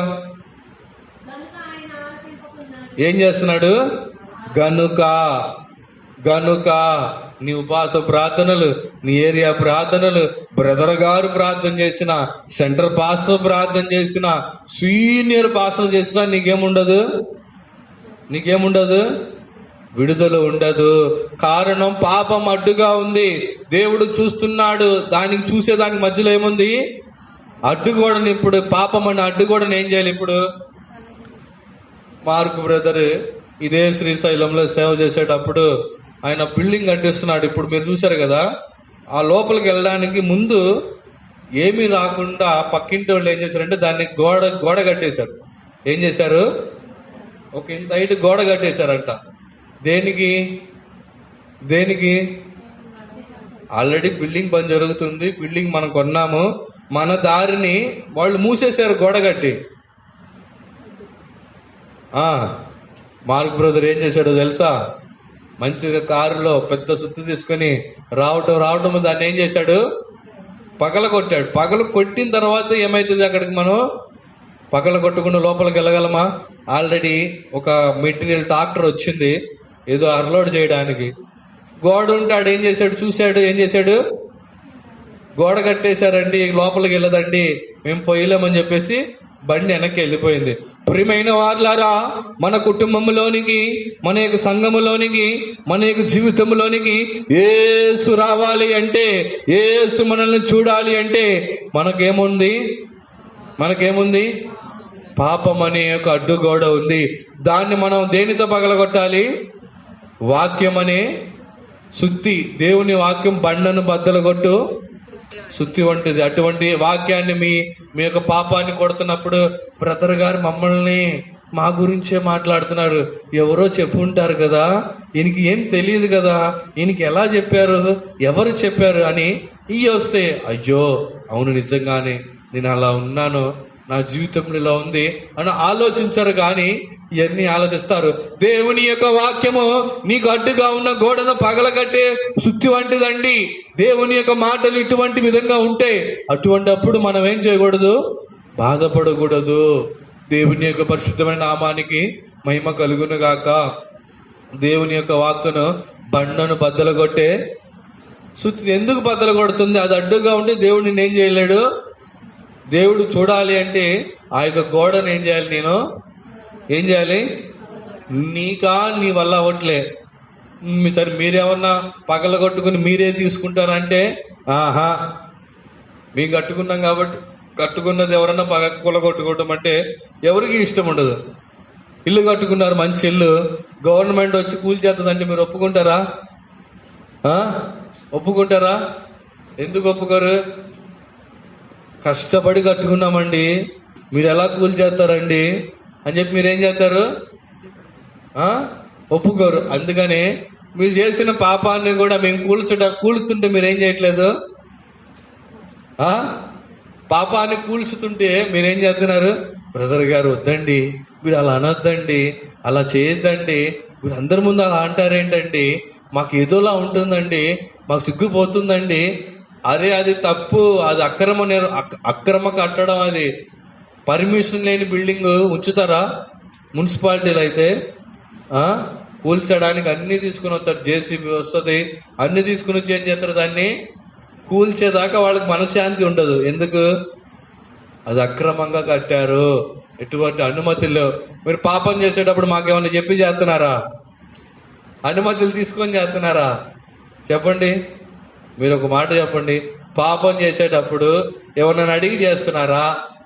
ఇదేంటంటే వెరైటీగా ఉంది క్వశ్చన్. అడిగి చేయాలా? మీరు అడగకుండా చేస్తున్నారు కాబట్టి మీకు చెప్పకుండా మేము ఏం చేస్తున్నాం, దాన్ని ఏం చేస్తున్నాం? ఎక్కడెత్తున్నారు? మీరే అడ్డుపడుతున్నారు వచ్చి.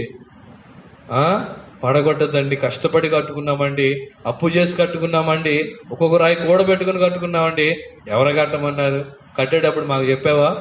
మాకు చెప్తే ఎలా కట్టాలో చెప్తాం. ప్రభుత్వం ఏం చేస్తుంది? ఇల్లు కట్టుకునే వాళ్ళకి సబ్సిడీ ఇస్తుంది తెలుసా? మీరేం కట్టకుండా నీ ఇష్టం వచ్చినట్టు కట్టేసుకుంటున్నాం. అలాగే పాపం కూడా ఎవరు చెప్పరు. నేను కూడా ఎవరికి చెప్పను.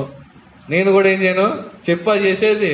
కానీ నా యొక్క గోడ బద్దలు కొట్టేది ఎవరు? నా పైన ఉన్న సెంటర్ పాస్టర్ గారు సేవకుల కూటంలో ఎలా ఉంటుందో తెలుసా? కత్తులు పెట్టి కోసినట్టే చెవుల్లో నుంచి రక్తాలు రావాలి అంతే. దేవుని యొక్క పరిశుద్ధమైన ఎందుకు ఆ యొక్క బెహార్సుల హరోయ్ దేవుడు మమ్మల్ని చూడాలి. దేవుడు ఏం చేయాలి? మనల్ని చూడాలంటే ఆయన చూడకుండా మనల్ని మధ్యలో ఏముంది? అడ్డు ఉంది. అడ్డు కూడా పాపం అనే అడ్డుని దేవుడు ఏం చేయాలి? తొలగించాలి. తొలగించినప్పుడే కొంచెం బాధ వస్తుంది, కొంచెం కష్టం అనిపిస్తుంది. నువ్వు సహించుకున్నావు అనుకోండి, పాపం అనే గోడ తొలగిపోతే దేవుడు నీ మీద నీ దృష్టి ఉంచుతాడు. నీ మొరను ఏం చేస్తాడు?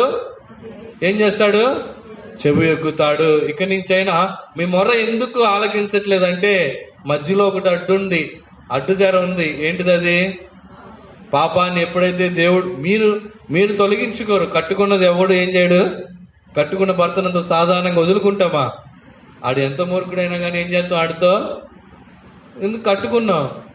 ఇప్పుడు సిస్టర్లు ఉన్నారు, వాళ్ళు ఖచ్చితంగా నేనేం చేయాలి? వాళ్ళతో సేవ చెయ్యాలి. నేను చేయను, వాళ్ళు నాకు వద్దంటే నడుస్తుందా? వాళ్ళు మనకు ఒక తోక, భార్య మీకు తోక, వాళ్ళు మాకు తోక. వాళ్ళు ఏం చేయాలి? కోతి తోక బరువు అని చెప్పి దాని తోకను కోసుకుంటుందా? ఎందుకండి? బరువు అని చెప్పి మనం ఏం చేయకూడదు. మన శరీరంలో అవయవాలు మనం ఏం చేయమో కోసుకో అని అడ్డుగా ఉన్న వాటిని తొలగించుకోవాలి.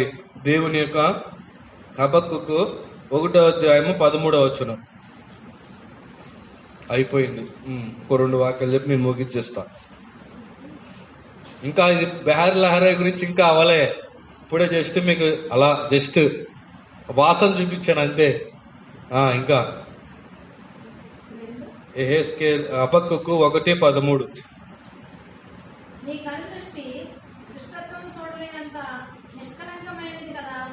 దేవుడు కనుదృష్టి ఎలాంటిదంట? దుష్టత్వం చూడదు. అది దాన్ని ఏం చూడదు? మీలో దుష్టత్వం ఉంది. దుష్టత్వం అంటే ఇంగ్లీష్ కాదు. హబక్కుకు 1:13 హబక్కుకు 1:13 ఇంగ్లీష్లో ఏమనుంది? దుష్టత్వం అంటే దేవుని యొక్క కనుదృష్టి దేన్ని చూడదంట? దుష్టత్వాన్ని చూడదు. దుష్టత్వం అంటే ఇతరులకు కీడు చేసే ఒక అనుభవం. ఏంటిది? ఇతరులకు కీడు చేసే అనుభవం. నువ్వు ఇతరులకు కీడు చేస్తే దేవుడి యొక్క కనుదృష్టి ఎవరి మీద ఉండదు? దుష్టత్వం ఎవరితో? నీ దుష్టుడుగా ఉంటారు. ఓ దుష్టుడా అంటావు. ఎందుకంటాం? వాళ్ళకు మనకు కీడు చేసేవాళ్ళు, అటువంటి వాళ్ళని దుష్టుడు అంటాం. కానీ దేవుడు దుష్టును తన కనుదృష్టి ఉండట్లా. ఆయన నిష్కపటమైన కనుదృష్టి నీ మీద ఉండాలి అంటే నువ్వు దుష్టుడుగా ఉండకూడదు. దేవుని యొక్క పరిశుద్ధమైన నామముకు మహిమ కలుగును గాక. ఏమనుంది ఇంగ్లీష్లో? 1:13 రా బాబు.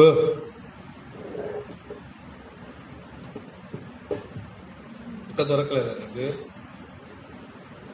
చదువు.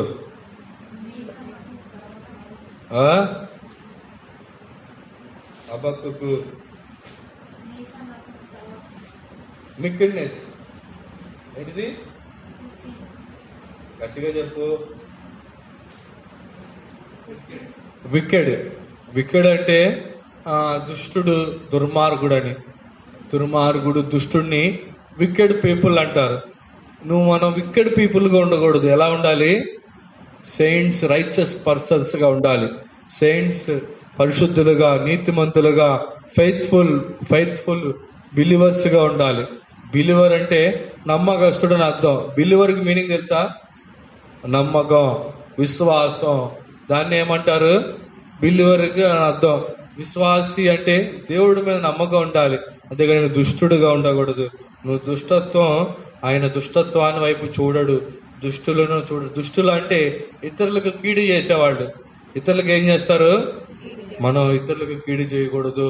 మన సంఘస్థులకి, మన తోటి వారికి, మన ఇరుగు పొరుగు వారికి, ఒకవేళ వాళ్ళు మనం కీడు చేసినా కానీ మనకేం చేయకూడదు, వాళ్ళకి ఏం చేయకూడదు. నీ అంతు చూస్తా, నాకు చేసావు కదా, దీన్ని ఎలాగ వదులుతాను అని చెప్పి మనం అంటాం. అలా అనకూడదండి, అది తప్పు. అలా అంటే నువ్వు దుష్టుడుగా ఉంటావు. దేవుని యొక్క కన్ను ఎవరి మీద ఉండదు? దేవుని యొక్క కన్ను ఎవరి మీద ఉండదు? దుష్టుని మీద ఉండదు. దేవుని యొక్క పరిశుద్ధ నామమునికి మహిమ కలుగును గాక. చూడండి, ఇప్పుడు ఉదాహరణకు ఒక ఇంట్లో ఒక ఇద్దరు పిల్లలు ఏం చేస్తున్నారంటే, వాళ్ళ చేతిలో ఒక మంచి పువ్వుతో అలంకరించిన కూజా ఉంది. ఏముంది? ఏంటిది? కూజా అంటే ఏంటిది? అది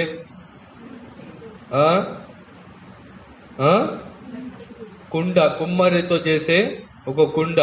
ఆ ఇద్దరు వ్యక్తుల చేతిలో నుంచి అది అనుకోకుండా ఏమైపోయిందంటే కింద పడిపోయింది. ఏమైపోయింది? ఇప్పుడు దానికి ఒక రూపం చేయాలి. దానికి వాళ్ళు దాన్నే నమ్ముకున్నారు. దాన్ని ఏం చేశారు? నమ్ముకున్నారు కాబట్టి ఇప్పుడు బాటిల్ ఉందంటే, బాటిల్ పోతే నాకు నీళ్లు తాగడానికి కష్టం అవుతుంది. కాబట్టి దీన్ని ఎలాగైనా నేను ఏం చేసుకోవాలి? మంచిగా కాపాడుకోవాలి, మంచిగా పెట్టుకోవాలి. అదేవిధంగా ఆ ఇద్దరు వ్యక్తులు వాళ్ళ ఇంట్లో ఉండే కూజాను వాళ్ళు ఏం చేసుకున్నారంటే, చేతులు మార్చుకునే సమయంలో చెయ్యి జారిపోయి కింద పడిపోయింది. కింద పడిపోయింది. దాన్ని ఎలాగైనా కానీ వాళ్ళు అంటించారు. వాళ్ళు దాన్ని ఏం చేశారు? అంటించినంత మాత్రాన కూజాలో నీళ్లు ఆగుతాయా? చెప్పండి. ఆకారం మాత్రం ఉంటది, కానీ కూజాలో నీళ్లు ఆగుతాయా? అంటించారు కదా, ఎలా ఉన్నదని అలా చేశారు. అయినా కానీ నీళ్లు ఆగుతాయా? నీళ్ళు అనేవి అందులో నుంచి పోతూనే ఉంటుంది. దేవుని యొక్క పరిశుద్ధ నామముకు మహిమ కలుగును గాక. ఇర్మియా 18:1-4 వాక్యాలకి ఆ యొక్క కూజ అనేది తిరిగి అదే విధంగా ఉండాలి అంటే ఆ కూజ ఎవరి చేతికి వెళ్ళాలి తెలుసా? కుమ్మరి చేతికి వెళ్ళాలి. ఎవరి చేతికి వెళ్ళాలి? కుమ్మరి ఏం చేస్తాడు? మళ్ళీ ఆ యొక్క పెంకులన్నిటిని నీటిలో బాగా తడిపి దాన్ని మెత్తగా చేసి దాన్ని ఏం చేస్తాడు? మళ్ళీ ఏం చేస్తాడు? యథావిధిగా చేస్తాడు. నీ యొక్క జీవితంలో కూడా ఒక పగిలిపోయినట్లుగా, ఒక విరిగిపోయిన స్వభావం కనబడవచ్చు. నీ యొక్క హృదయము ఇతరుల చేత పగిలిపోయినట్లుగా కనబడవచ్చు. పగిలిన నీ యొక్క గుండెను చదిరి నీ యొక్క హృదయాన్ని దేవుడు స్థిరపరిచే దేవుడు. ఆయన యొక్క చేతిలో మనం మట్టిగా కనబడుతున్నాం. జిగట మట్టిగా ఉన్న మనల్ని ఏం చేస్తాడు దేవుడు? తన యొక్క స్వారూప్యంలో ఏం చేస్తాడు? మనల్ని రూపిస్తాడు. దేవుని యొక్క పరిశుద్ధమైన నామానికి మహిమ కలుగును గాక. కాబట్టి నా యొక్క మాటలు ఇంతటితో నేను ముగిస్తున్నాను. 2 నిమిషాలు కళ్ళు మూసుకోండి. నీవు ఈ యొక్క వాక్యము విన్న తరువాత నీవు ఆశీర్వదింపబడాలి అంటే నువ్వు బెహార్ సలహరోయి బాబా యొద్ద ఉండాలి. నీ యొక్క నమ్మకం దేని మీద ఉన్నది? నువ్వు తండ్రి అయిన అబ్రహాము మీద ఉన్నదా? అబ్రహాము ఆరాధించిన దేవుడి మీద ఉన్నదా? ఎప్పుడైతే అబ్రహాము చనిపోయి ఉన్నాడో అప్పుడు మాత్రమే ఈ యొక్క ఇసాక్ అనేది బెహాలహరోయ్ యొద్దకు వచ్చి ఉన్నాడు. ఇతడు అక్కడికి రావడానికి కారణం ఒక నమ్మకస్తుడిగా ఉన్నాడు. నమ్మకమైన రాయబారి ఔషధము లాంటి వాడండి. ప్రియమైన వాళ్ళరా, నువ్వు నమ్మకస్తుడిగా ఉంటే నీ యొక్క రోగము మాత్రము కాదు, ఇతరుల యొక్క రోగాన్ని కూడా మాన్పించే యొక్క శక్తి నీలో ఉంటది. నీతిమంతుని యొక్క దృష్టి ఆ యొక్క వారి మీద ఉంటది. నువ్వు నీతిమంతుడుగా మార్చబడాలి అంటే బెహర్లహరో ఎద్దకు రావాలి. నీ యొక్క మనం ఆలకించబడాలంటే నీకు నిన్ను చూసే బెహర్లహరోయను చూసే యేసు గట్టుగా ఉన్న పాపమనే గోడను వాక్యమనే సుత్తితో దాన్ని బద్దలు కొట్టుకోవాలి. దేవుని యొక్క పరిశుద్ధ నామానికి మహిమ కలుగును గాక. తగ్గించుకుని దేవుణ్ణి అడగండి. అవును దేవా, నీ నీతిమంతుడుగా లేను, నేను నమ్మకస్తుడుగా లేను. యేసయ్యా, నీ దృష్టి నేను నిన్ను చూస్తున్నాను కానీ నువ్వు నన్ను చూడటం లేదు దేవా, నన్ను దయతో క్షమించండి. అవును ప్రియమైన వాళ్ళరా, 10,000 మందిలో నువ్వు ఉన్నప్పటికీ నిన్ను గుర్తుపట్టే దేవుడు మన యొక్క దేవుడు. ఎందుకంటే అది బెహర్సలహరో యొక్క అనుభవం. బెహర్సలహరో అనే బావి ఎద్దుకు నువ్వు వస్తేనే నువ్వు ఎంత మందిలో ఉన్నా కానీ ఒక పరిశుద్ధుడు గాను, ఒక నీతిమంతుడు గాను, ఒక నమ్మకము కలిగిన వాడుగా పరులు గుట్టు దాచిపెట్టే వ్యక్తిగా ఉన్నట్లయితే 10,000 మందిలో ఉన్నా గాని నిన్ను గుర్తుపడతాడండి, నీ యొద్దకు వస్తాడండి, నీతో మాట్లాడతాడండి, నిన్ను ప్రేమిస్తాడండి, నీకు కావాల్సినవన్నీ అనుగ్రహిస్తాడు. దానికి చేయవలసింది బెహర్సలహరో అనే బావి యొద్దకు నువ్వు రావాలి. వచ్చిన నిన్ను దేవుడు చూడాలి అంటే నీ గట్టుగా ఉన్న పాపాన్ని, ఆ యొక్క దుష్టత్వాన్ని తొలగించుకోవాలి. ఆయన కన్నులు దుష్టత్వం చూడలేని నిష్కలంకమైనవి. ప్రియమైన వాళ్ళ నీలో ఏ దుష్టతనం కనబడుతుంది, నీలో ఏ కీడుతనం కనబడుతుంది? దేవుడు నీకు ఎన్నో మేలు చేస్తున్నారు కానీ నువ్వు దేవుని కీడే చేస్తున్నావు, ఇతరులకు కీడే చేస్తున్నావు, నీ తోటి వారి కీడు చేస్తున్నావు. ఇక నుంచైనా కీడు చేయకుండా మేలు చేసి ఆయన నిన్ను చూసే ఒక అనుభవాన్ని పొందుకోండి. మౌనముగా ఉండవద్దు. అవును దేవా, గడిచిన దినాల్లో నమ్మకము లేని వాడిగా ఉన్నాను తండ్రి, నీతిపరుడుగా నేను కనబడటం లేదు దేవా, అన్యాయముగా అక్రమముగా నడుచుకుంటున్నాను, దయతో నన్ను క్షమించండి అడిగినట్లయితే దేవుడు ఇప్పుడు చూస్తున్నాడు, నీ వద్దకు వస్తాడు, నీ మనవి ఆలకిస్తాడు, నిన్ను ఆశీర్వదిస్తాడు. దేవుడే మనందరిని దీవించును గాక. యేసయ్యా స్తుతురా, యేసువే ఆయన జీవించుచున్నాడు కాబట్టి నీవు కూడా జీవించాలి. నీ యొక్క జీవితంలో ఎన్నో పర్యాయములు మరణించవలసిన అవస్థ వస్తుంది. మరణ పడకల్లో ఉంటున్న నీకు దేవుడు తన యొక్క జీవాన్ని పొయ్యాలి అంటే నువ్వు బెహర్లహరోయ్ అనే బావి యొద్దకు రావాలి. ఎప్పుడైతే ఈ యొక్క బెహర్లహరోయ్ అనే బావి యొద్దకు నీవు వస్తావో అప్పుడే దేవుని యొక్క జీవం నీలో ప్రవహిస్తుంది. అప్పుడే ఆయన పరిశుద్ధుడై ఉన్నట్టు నువ్వు పరిశుద్ధుడిగా మార్చబడతావు. అప్పుడే నీ యొక్క మొర ఆలకించబడుతుంది. ఎన్నాళ్ళు నా యొక్క మొర ఇంకా ఆలకిస్తావు దేవా, ఎప్పుడు నా మొర ఆలకిస్తావు దేవా, ఎప్పుడు నాకు జవాబు ఇస్తావు దేవా అని ప్రశ్నతో కూర్చున్న నీవు చేయవలసిన ఒక పని, నీవు ఆయన వైపు చూడాలి. ఆయన నీ వైపు చూస్తున్నాడు. ఆయన గడ్డుగా ఉన్న పాపాన్ని తొలగించుకోవాలి. అది నీవే, నీ యొక్క పాపం నువ్వే ఒప్పుకోవాలి. ఎందుకంటే నువ్వేం చేసావో మాకు తెలియదు, తెలియని చేసిన నువ్వు కాబట్టి అడ్డుగా ఉన్న పాపపు గోడను బద్దలు కొట్టుకోవాల్సింది నీదే. నీకు అడ్డుగా ఉన్న ఆ యొక్క పాపము ఆయన తొలగిస్తే నిన్ను చూస్తాడు, చూసి నీ యొక్క మొరను వింటాడు. కాబట్టి ప్రియమైన వాళ్ళరా, ఇంకా బెహర్లహరోయ్ అనే బావి ఎందుకు రాకుండా మృతతుల్యమైన స్థితిలో కనబడినట్లయితే ఇక నుంచైనా ఆ యొక్క బావి వైపు అడుగులు వెయ్యి.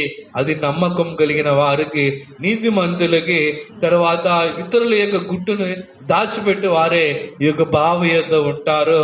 పాపమును ఒప్పుకున్న వారే ఈ యొక్క బావి యొద్ద కనబడతారు. నువ్వు సజీవుడు గాను దేవుడు నిన్ను చూసే విధంగా ఉండాలి అంటే ఇన్ని అనుభవాలు నీ యొక్క జీవితంలో ఉండాలి. కాబట్టి దేవుడిని అడగండి, దేవుడు మీకు విడుదల ఇస్తాడు. ఇంకా 2 నిమిషాలు ఈ యొక్క కూటాన్ని నిన్ను ముగిస్తున్నాను. ఇప్పటి వరకు మీరు విన్న వాక్యం మీ యొక్క జీవితంలోనికి గొప్ప వెలుగును కలిగించాలి, మీ యొక్క దాహమును తీర్చాలి. బావి ఇదే బెహర్సలహరోయ్ అనే బావి. ఇసాకు చూశాడు, ఆశీర్వదింపబడ్డాడు. ఇసాకు యొక్క బావి ఎదుగు వచ్చినప్పుడే ఆశీర్వదింపబడ్డాడు. అప్పటి వరకు అతడు ఆశీర్వదింపబడలే. ఇప్పుడైనా నువ్వు ఆశీర్వదింపబడడానికి ఇటువంటి యొక్క బావిని గురించి దేవుడు నీ యందు బయలుపరిచి ఉన్నాడు. యేసయ్యా హల్లెలూయా హల్లెలూయా. సోదరుని దేవా, సోదరుని తండ్రి, పరిశుద్ధుడు అయిన దేవా, స్తోత్రం స్తోత్రం స్తోత్రం. యేసువే యేసువే. అయ్యా నీతిమంతులుగాను నిందారహితులుగా కనబడాలి అయ్యా. ఇతరుల యొక్క గుట్టును మేము బయట పెడుతున్నాం అయ్యా. స్తోత్రం స్తోత్రం స్తోత్రం. మహోన్నతుడైన యెహోవాకు స్తోత్రం. స్తుతిగానంతో కీర్తించేదం. నతుడైన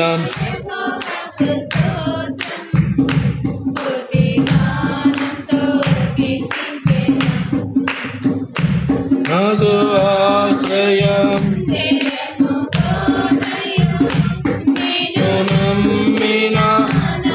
నీవు నమ్మిన దేవుడు ఆయనే ఉండాలి, మనుషులు కాదు. దేవా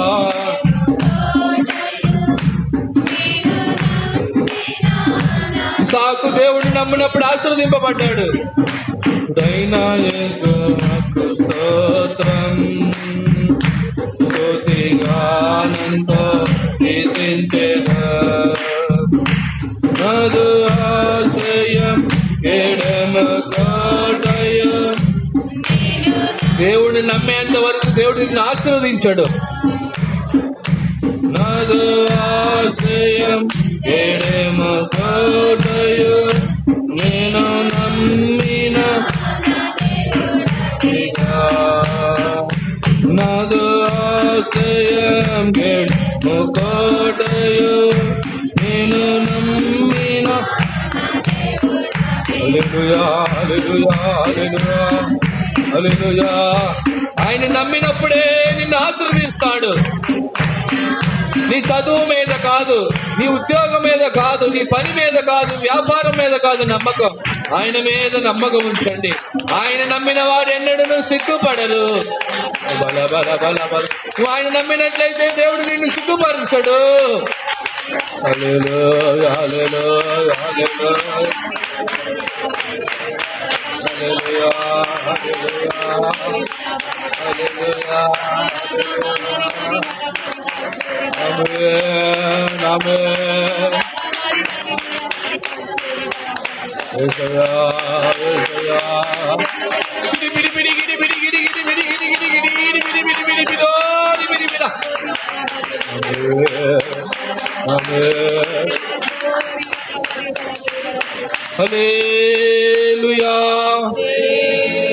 దేవుడి యొక్క వేదపడన కూటమును ఆశీర్వదించి ఇప్పటి వరకు నడిపించిన విధానము కొరకు స్తోత్రించెదము. విన్న వాక్యానుసారముగా దేవుడే జీవించే యొక్క అనుభవాన్ని దేవుడే మనకు దయచేయనట్లుగా స్తోత్రించెదము. ఇంకా రావాల్సిన వారిని, ఇంకా మన విశ్వాసులను కొనసాగించి ఇక వేదపడన కూటములో పాల్పొందడానికి దేవుడే సహాయం చేయనట్లుగా స్తోత్రించెదము. Praise the Lord, praise the Lord, praise the Lord, praise the Lord, praise the Lord, praise the Lord. పరిశుద్ధుడైన తండ్రి, నీ యొక్క పరిశుద్ధమైన నామముకు స్తోత్రం స్వామి. ఆశీర్వదింపబడిన ఈ యొక్క వేదపడిన కూటము కొరకు స్తోత్రం. ఎక్కడ ఇద్దరు ముగ్గురు నా నామమున కూడిదరో వారి మధ్యలో నేను నానని చెప్పిన దేవుడు నిజముగా మా యొక్క కూటమును ఆశీర్వదించి మీ యొక్క పాటల ద్వారా మిమ్మల్ని మహిమపరిచే యొక్క భాగ్యం ఇచ్చినందుకు గురికి స్తోత్రం. మీరు మాకు అనుగ్రహించిన ప్రకటన ప్రకారము గాని పావులను గురించి ఈ దినం ధ్యానించుటనేది జరిగి ఉన్నది తండ్రి. అవును, వేదవాక్యములో 7 విధములైన బావులు ఉన్నట్లుగా మేము చూస్తున్నాము అయ్యా. ఇక 7 విధములైన బావులను గురించి ఈ యొక్క దినం మొదటి బావి అయిన బెహర్ లహరోయ్ అనే యొక్క బావిని గురించి ధ్యానించే భాగ్యము మాకు అనుగ్రహించినందుకు కొరకు స్తోత్రం. బెహర్ లహరోయ్ అనగా దేవుడు నన్ను చూచును లేక సజీవుని బావిని మేము చదివి ఉన్నాము. అవును తండ్రి, ఈ యొక్క బావి యొద్ద ఇసాకు నిలిచినప్పుడు ఆశీర్వదింపబడ్డాడు తండ్రి. అప్పటి వరకు ఇతడు ఆశీర్వదింపబడకుండా ఉండడానికి కారణం అతడిని నమ్మిన అతని తండ్రి మరణించిన తరువాతనే ఆశీర్వదించారు తండ్రి. అవును, మేము మనుషులు నమ్ముట వలన అయ్యా, మనుషులను ఆశ్రయించుట వలన మేము ఆశీర్వదింపబడలేకపోతున్నాము తండ్రి. మిమ్మల్ని నమ్మిన వారు ఎన్నడూ సిగ్గుపడరు. మేము సిగ్గుపడకుండా ఉండాలంటే మిమ్మల్ని నమ్మి బెహార్ లహరోయ్ ఆ యొక్క బాబు యొద్ద ఎల్లప్పుడూ మేము నిలిచి ఉండడానికి సహాయం చేయండి. నమ్మకమైన రాయబారి ఔషధములు లాంటి వాడు, నమ్మకస్తుడు, ఇతరుల యొక్క గుట్టును దాచిపెడతాడని మేము చదివి ఉన్నాం. అవును దేవా, మీ దృష్టిలో మేము నమ్మకస్తులుగా ఉండాలి అంటే మా యొక్క తోటి వారి యొక్క తప్పిదాలు, పొరపాట్లను మేము కప్పిపుచ్చే వారముగా ఉండడానికి సహాయం చేయండి. అవును తండ్రి, నీతిమంతులు అయా మీ యొక్క దృష్టి నీతిమంతుల మీద ఉంటది, వారి మనలను ఆలకిస్తావు. అవును, బెహార్స్ లహరో అనగా చూసే దేవుడు కాబట్టి మేము మిమ్మల్ని చూడటం కాదు, నీవు మమ్మల్ని చూస్తున్నావు. కారణం మేము నీతిమంతులుగా ఉండాలి దేవా. అన్యాయం అక్రమం చేస్తూ దుర్మార్గుడుగాను దుష్టులుగా మేము కనబడకూడదు తండ్రి, సహాయం చేయండి అయ్యా. మీ మీద మాత్రం నమ్మిక ఉంచుకోవాలి. ఈ సాగును ఆశీర్వదించిన దేవుడు మమ్మల్ని ఆశీర్వదించండి. విన్న వాక్యానుసారముగా జీవించడానికి కృప దయచండి.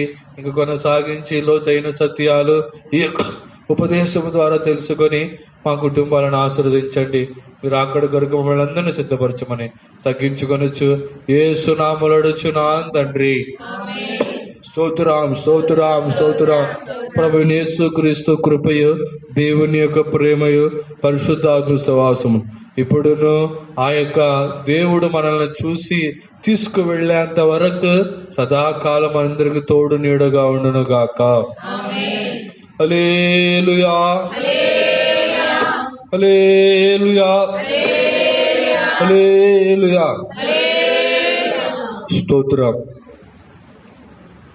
సంఘంలో ఉన్న వాళ్ళకి చెప్పండి, మీకు అర్థమైంది వాళ్ళకి చెప్తే ఏమన్నా ఇంట్రెస్ట్ ఉంటే వస్తారు. మీకే అర్థం కాలేదనుకో, దానికి నేనేం చేయలేను. అర్థమైందా బెహార్ లహరోయ్ గురించి? ఏమర్థమైందో?